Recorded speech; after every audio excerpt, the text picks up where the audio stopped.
Hello friends, in this lecture we will discuss the Poisson distribution as limiting case of binomial distribution.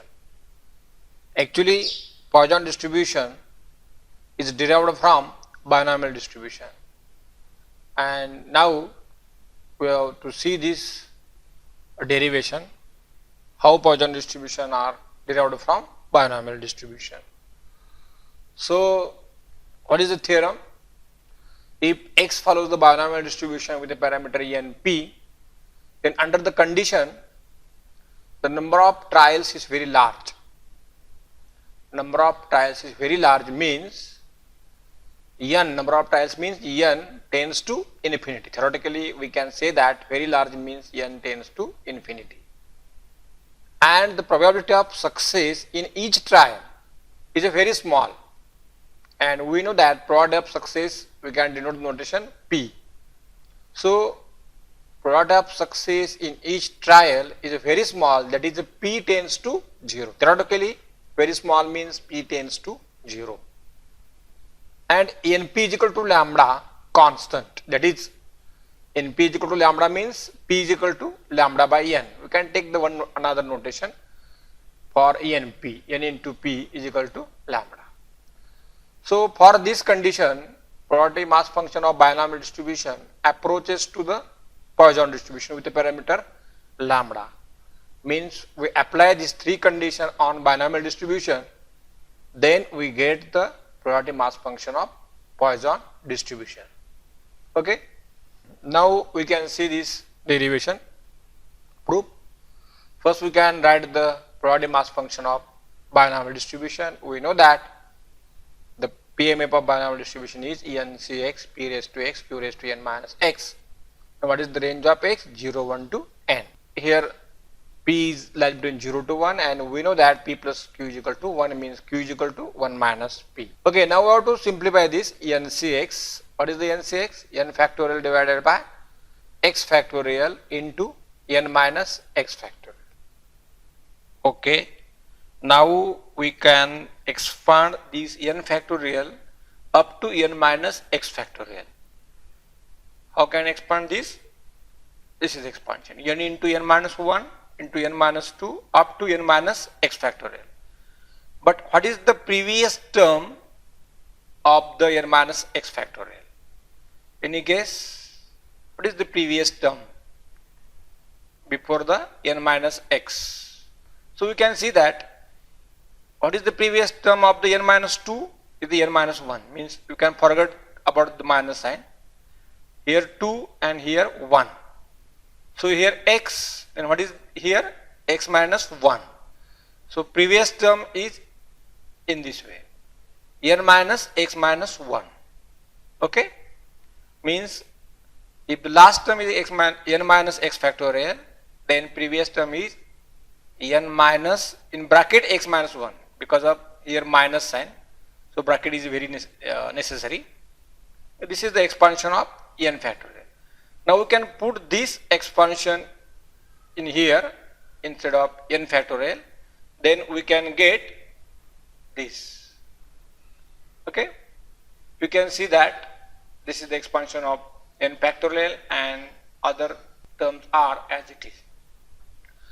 So here now we can see, if we have to apply the condition n tends to infinity and p tends to 0, but if we have to put p is equal to lambda by n, then when we have to apply the n tends to infinity, automatically p tends to 0. Means if we put p is equal to lambda by n, then only one condition we have to apply as the n tends to infinity. So the next step we have to put p is equal to lambda by n, and we have to cancel this n minus x factorial and n minus x factorial. So we can get this term as it is here, n minus x factorial, n minus x factorial cancel, and we put the p is equal to lambda by n here, and here also 1 minus p is equal to lambda by n. Now we can rearrange these terms. Here lambda raised to x, there is no condition on lambda, So lambda raised to x, we can write the first, and x factorial. There is no condition on x, therefore x factorial we have to write the first. So lambda raised to x upon x factorial, I have written here. This n into n minus 2 is term as it is, and I have written here n raised to x as a here, means lambda raised to x is here and n raised to x is here. X factorial I have written the first because of we do not apply the limit for this term, okay, and this term is as it is. Now one important thing is that how can count these terms? How many terms are there? This n minus 1, n minus 2 up to n minus x minus 1. Total how many terms are here? N into n minus 1, n minus 2 up to n minus in bracket x minus 1. How can count this? Okay, we can see how can count this. Okay, see here, these are the terms n into n minus 1, n minus 2 up to n minus in bracket x minus 1. So I have written here these all terms. Then how can count this? Suppose here 1, therefore we count this is the first term. Okay, this is a 2, this is second term, and this is x minus 1, means it is the x minus 1 term. Means how many terms are here? 1, 2, and this is the x minus 1. So these x minus 1 terms, and another one is the this term as a n. As a n is the another term, one extra term. So total terms are these x minus 1 and this one, the x minus 1 plus 1. So here minus 1 plus 1 cancel, means x. So these are the x terms. Okay. Now we see that these are the x terms, and here also n raised to x, means here also how many times n occurs? X times, means numerator and denominator have the same terms, and it is the x terms. So we can give n for each term of the numerator. So we can get in this way. It's lambda raised to x upon x factorial as it is n divided by n, n minus 1 divided by n, n minus 2 divided by n, and n minus in bracket x minus 1 divided by n, and this term is as it is. Okay, we can see here these x terms and n times means x terms. Okay, now n by n as 1, then n minus 1 upon n means n by n as 1 minus 1 upon n, n by n as 1 minus 2 upon n, n by n as 1 minus x minus 1 upon n, and this term is as it is. Now we can simplify this term, expand this term, these all terms as it is. Only we have to written here 1 minus lambda upon n raised to n into 1 minus lambda upon n raised to minus x. Okay, means we have to split this term as a two term for purpose of taking a limit. So taking a limit as n tends to infinity, we get this is the limit n tends to infinity. Lambda raised to x upon x factorial is a constant according to the limit, and this limit n tends to infinity is all terms together. Now we separate these three terms. This is the first one, this is the second one, and this is the third one. So we can get in this way. Limit n tends to infinity for the first term, limit n tends to infinity for this second, and limit n tends to infinity for this third. So we apply the limit here. What we can get here? Limit n tends to infinity, 1 upon infinity is a 0, 2 upon infinity is a 0, x minus 1 upon infinity is a 0. So 1 minus 0, 1 minus 0, 1 minus 0 means 1 into 1 into 1. This 1 into 1 into 1 means we can get here 1. And here also you can see that here n tends to infinity, lambda upon infinity 0, 1 minus 0 is 1, and raised to x minus x means 1 raised to minus x is a 1. So this term is 1, this limit is 1, only we have to concentrate here. there is one special result of the limit. One, we can know that this result is limit x tends to infinity. 1 minus a upon x raised to x is nothing but e raised to minus a. We have already studied this result, so we can apply this result here. Now to compare this, here instead of x, here n, and instead of a there is a lambda. So here result e raised to minus a. What is the result of this? E raised to minus lambda. So this term goes to 1, this e raised to minus lambda, and this again 1. So what we can get here? This. The lambda raised to x upon x factor as it is. This is 1 minus 0, 1 minus 0, 1 minus 0. Limit for this function is e raised to minus lambda, and again limit for this function is a 1. So what we can get? The final. This is the e raised to minus lambda, lambda raised to x, and this x factorial, and this 1 minus 0 is nothing but 1 into 1 into 1, and this is the 1.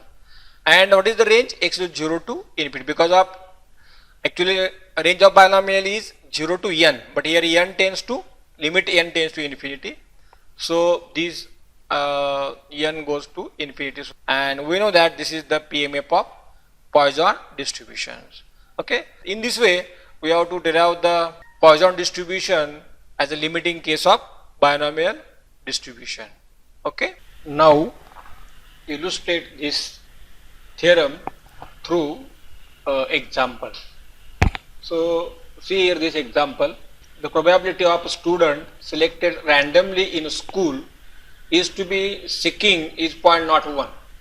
What is the probability that out of 200 students, more than students are sick? Okay, see here.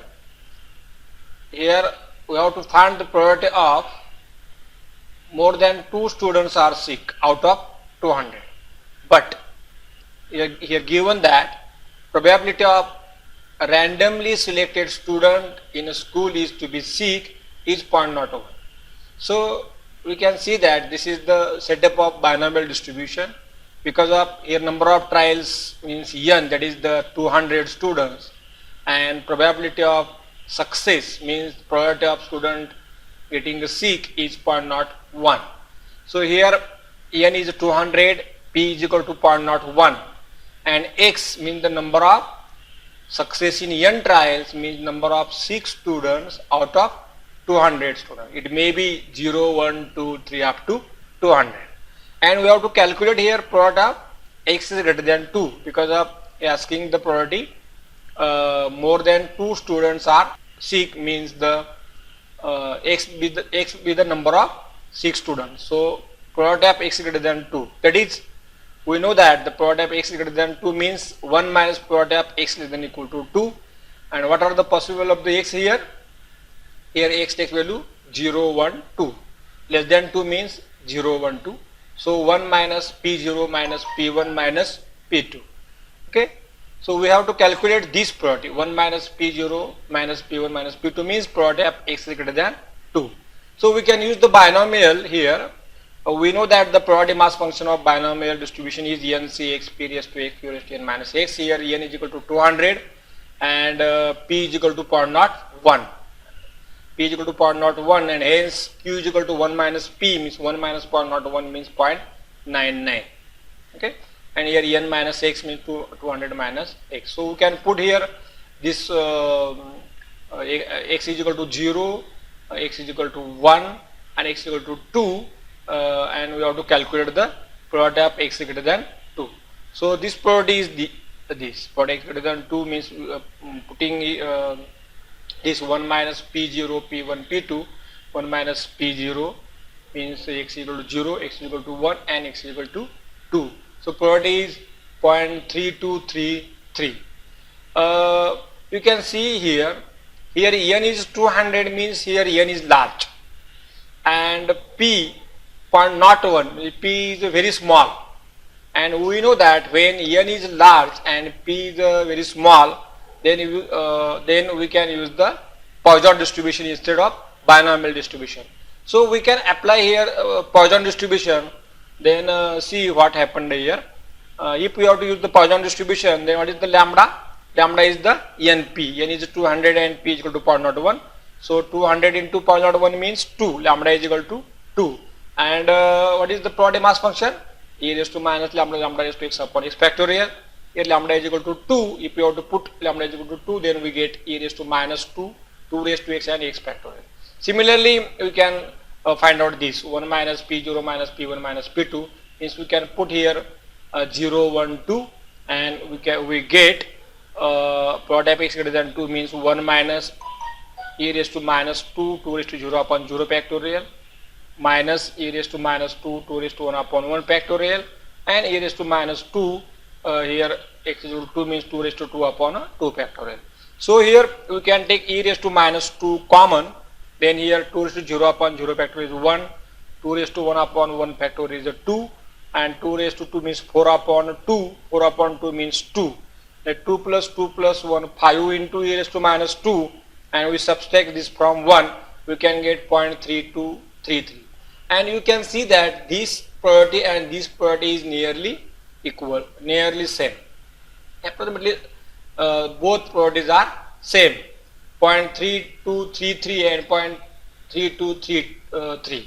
But problem is that this calculation is very tedious and time consuming because of here this raised to 199, here raised to 200, and these combinations you can solving these very tedious and time consuming, but this calculation is very easy.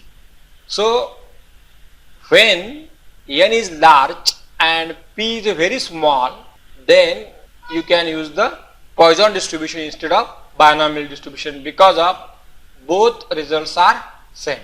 Okay, so this is the actually one illustration to compare the binomial and Poisson distribution.